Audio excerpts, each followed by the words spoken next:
آج کی میں ویڈیو میں اپنے مکتب کا ایک طالب علم ہونے کی حیثیت سے یہ گزارش کروں گا کہ پہلا سوال یہ ہے کہ اگر آپ اس بل کو منظور کروانا چاہتے ہیں اور اس کو قانون بنانا چاہتے ہیں اور اس کی سزاؤں میں اضافہ چاہتے ہیں، ہم قطعاً کوئی اعتراض نہیں کریں گے۔ پوری ملت تشیع، پورے مکتب آل محمد جو ہے وہ اس کا خندہ پیشانی سے استقبال کرے گا، یوم تشکر منائے گا اس قانون کو بننے کے بعد۔ لیکن آپ کو اس سے پہلے ہم سے ایک ڈیبیٹ کرنی پڑے گی۔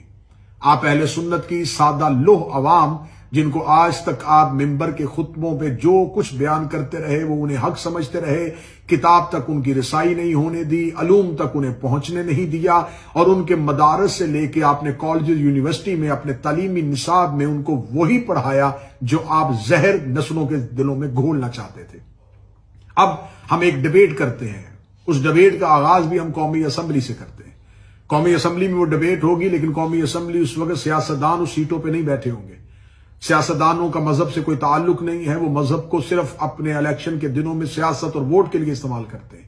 سیاستدانوں کو قومی اسمبلی کی پچھلی نشستوں میں بٹھا کے اگلی نشستوں پہ آپ اپنے علماء کو لے کے آئیں اور ہم اپنے علماء کے ساتھ آتے ہیں۔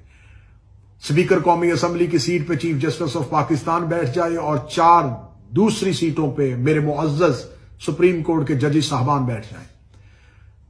سپریم کورٹ کے چیف جسٹس صاحب کے سامنے اسپیکر کی کرسی پہ ان کے ٹیبل کے اوپر صرف قرآن ہو، اور قرآن بھی وہی جو آپ کی مساجد میں پڑا ہوا ہے، قرآن بھی وہی جو سعودی عرب سے چھپا ہوا ہے، ترجمہ آپ ہی کے علماء کا ہوگا۔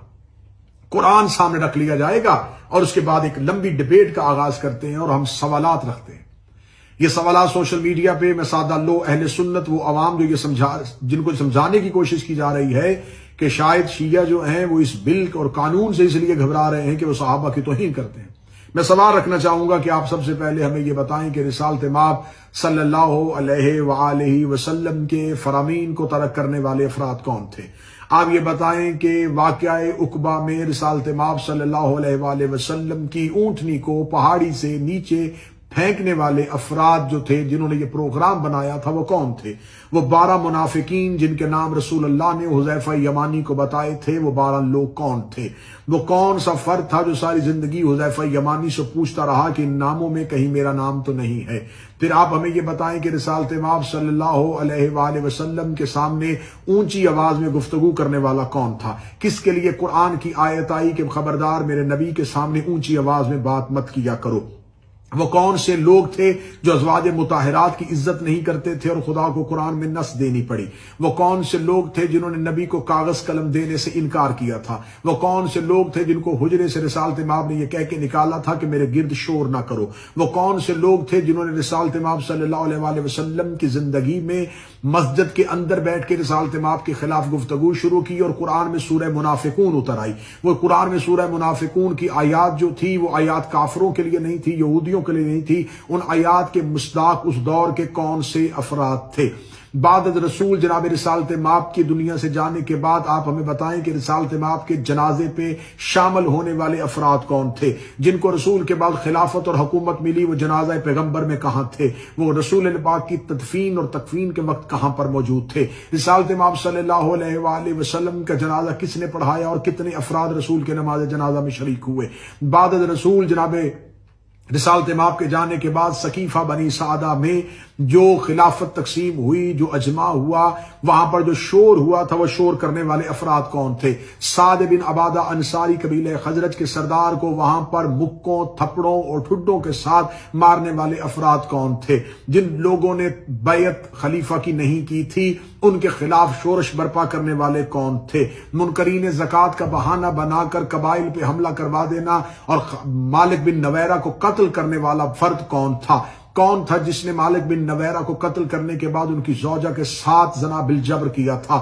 وہ کون سے لوگ تھے جنہوں نے اس دور میں امیر المومنین کے دروازے پہ آ کے دھمکی دی تھی؟ وہ کون لوگ تھے جنہوں نے امیر المومنین کے دروازے کو جلایا تھا؟ وہ کون لوگ تھے جنہوں نے جناب سیدہ صلوات اللہ علیہا کو ان کے حق سے محروم رکھا تھا؟ وہ کون لوگ تھے، صحیح بخاری میں موجود ہے، جن سے جناب زہرا آخری وقت تک ناراض رہی تھی؟ وہ کون لوگ تھے جن سے جناب زہرا نے وصیت میں کہا تھا یہ میرے جنازے پہ نہ آئیں؟ وہ کون سے لوگ تھے جنہوں نے جناب سیدہ کا نماز جنازہ وصیت کے مطابق زہرا کے کہ ان کو میرے جنازہ پڑھنے سے روک دیا جائے، وہ کون افراد تھے جن کی جناب زہرا نے جنازہ نہ پڑھنے کی وصیت کی تھی؟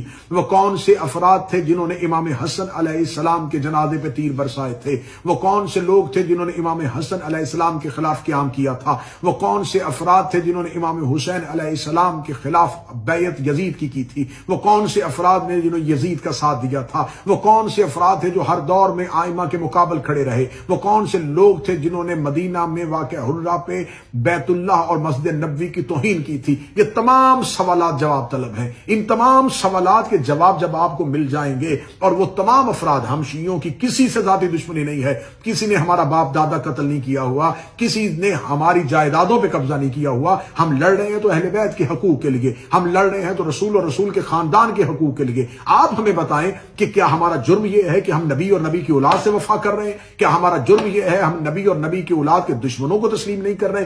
کیا ہمارا قصور یہ ہے ہم نبی اور نبی کی اولاد کے قاتلوں کو بے نقاب کرنا چاہتے ہیں؟ ہم سوال کرنا چاہتے ہیں، جنگ جمل کس نے کی تھی؟ جنگ صفین میں علی کے مقابلے پہ کون آیا تھا؟ عمار بن یاسر کے سینے پہ نیزہ کس نے مارا تھا؟ محمد بن ابی بکر کو زندہ گدھے کی کھال میں رکھ کے کس نے جلایا تھا؟ عبداللہ ابن مسعود کی پسلیاں کس نے توڑی تھی؟ میس میں تمار کو تختہ دار پہ کس نے لٹکایا تھا؟ یہ تمام سوالات کے جواب آپ ہمیں نہیں دے رہے، اور آپ ہم سے الٹا کہہ رہے ہیں کہ آپ سب کو تسلیم کریں۔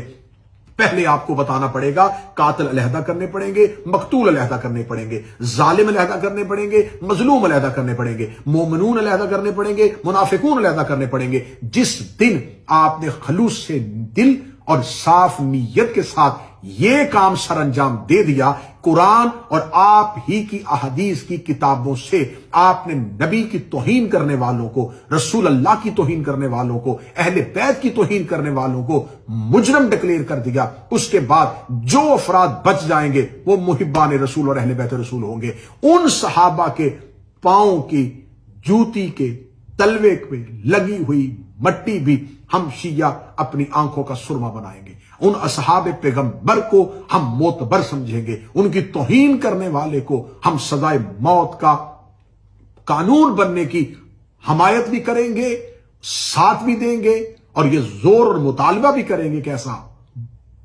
کیا جائے، مسلسل کیا جائے۔ لیکن پہلے یہ طے کرنا پڑے گا کہ آپ کن کو منوا رہے ہیں؟ کیا آپ بنی امیہ کو منوانا چاہتے ہیں؟ کیا آپ جگر خارے جناب حمزہ کو منوانا چاہ رہے ہیں؟ کیا آپ ہمیں ان کو منوانا چاہ رہے ہیں جنہوں نے رسالت مآب کو اذیت دی؟ میرا سوال ہے کہ یہ بل لے کے کون آیا؟ جماعت اسلامی کے ایک رکن قومی اسمبلی۔ تو جماعت اسلامی جو ہے، اگر وہ اس بل کو پاس کروانا چاہتی ہے اور وہ اس بل کو تجویز کنندہ میں سے ہے، اس بل کی تائید کرنے والوں میں سے ہے، تو جماعت اسلامی کا بانی کون تھا؟ مولانا ابو الاعلی مودودی۔ تو پھر جماعت اسلامی کو مولانا مودودی کو تسلیم کرنے سے انکار نہ کرنا پڑے گا، کیونکہ مولانا مودودی نے خلافت و ملوکیت لکھ دی ہے۔ انہوں نے لکھ دیا ہے کہ خلافت راشدہ کے بعد صرف ملوکیت ہی رہی تھی، صرف بادشاہوں کی حکومت آئی تھی۔ تو پھر جماعت اسلامی کو کہنا پڑے گا کہ مولانا مودودی کے افکار اور نظریات کے ساتھ جماعت اسلامی کا کوئی تعلق نہیں۔ جماعت اسلامی نے جماعت اسلامی کا کانسیپٹ کہاں سے لیا تھا؟ مصر سے۔ تو آپ کو ڈاکٹر طٰہٰ حسین کی کتاب فتنۃ الکبریٰ پارلیمنٹ میں لے کے آنی پڑے گی، اور لکھنا پڑے گا کہ ہم ڈاکٹر طٰہٰ حسین یا مصر کے ان علماء کی ہرگز تائید نہیں کرتے جنہوں نے ملوکیت کے خلاف قلم اٹھایا تھا۔